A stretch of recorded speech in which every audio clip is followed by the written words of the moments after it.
marijuana is legal and is not even classified as a drug in North Korea. North Korea is known to be one of the most conservative countries with very rigid laws. That is what makes the fact that marijuana is legalized all the more surprising. The so-called leaf tobacco is not considered a drug at all, and it grows freely in the country. The plant can often be seen growing alongside roads. Smoking marijuana is considered normal, and catching the scent while walking through town is quite usual. It is also known to be particularly popular amongst young soldiers in the North Korean military.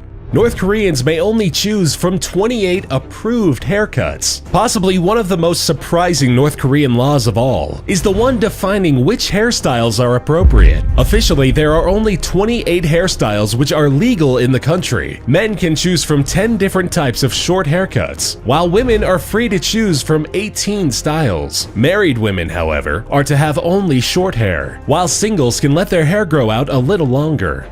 In 2013, North Korea's leader killed his own uncle by throwing him naked into a cage with 120 starving dogs. Kim Jong-un's uncle, Jang Sung-tae, was vice chairman of the National Defense Commission until he was considered a counter-revolutionary. After being proclaimed a traitor, Jang was stripped of all of his posts, expelled from the Workers' Party of Korea, and his image was literally erased. Photos of him being removed from the official media and his presence digitally erased from all photographs with other public officials. Kim Jong-un is known for his brutality, and the fact that the traitor was his family didn't make him reconsider the punishment. Jang and several of his followers were stripped naked and fed alive to previously starved dogs. This brutal execution was watched by hundreds of officials. Possessing Bibles, watching South Korean movies, and distributing pornography may be punishable by death in North Korea. 10,000 people, including women and children, were ordered to go to Shinpung Stadium and witness the execution of 80 people, tied to stakes with sacks over their heads. They were executed by machine guns. This was one of the numerous public executions which took place in North Korea and sent 80 people to their deaths. The executed people were charged with crimes of viewing South Korean movies, owning Bibles, watching pornography, and seeking services from prostitutes.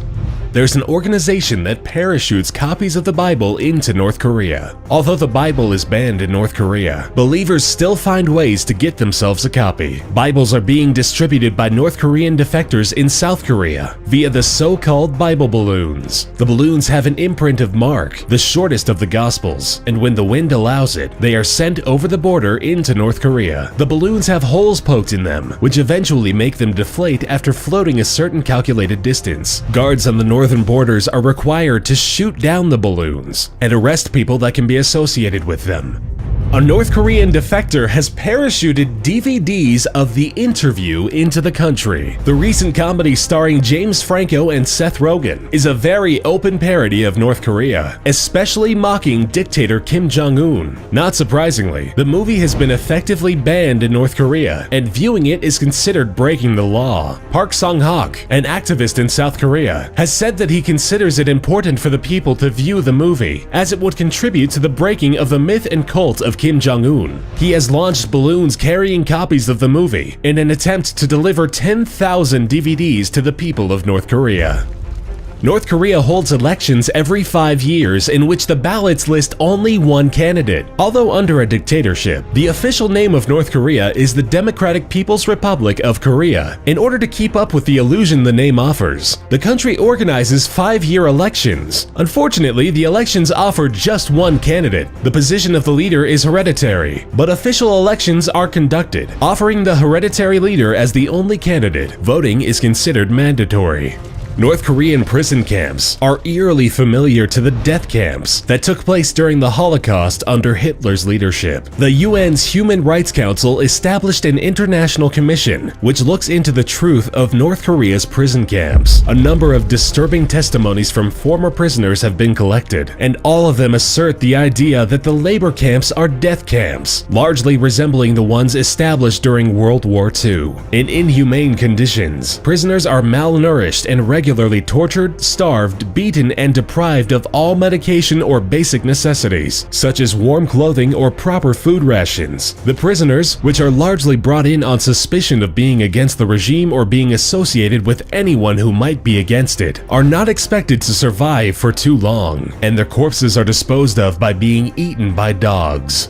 If one person violates a law or is sent to a prison camp, it affects their whole family. Prison camps are a popular solution for crime in North Korea. The brutality of the camps have made them notorious worldwide and are largely labeled as death camps. The prisoners are overworked and starved. However, what is probably the most particular thing about the North Korean prison camps is how people end up in them. If you commit a political crime or are considered a revolutionary and a traitor, it is not only you who gets punished, but your entire family. 3 entire generations of the criminal's family will be imprisoned, as it is believed that the attitudes and disloyalty are carried down the bloodline.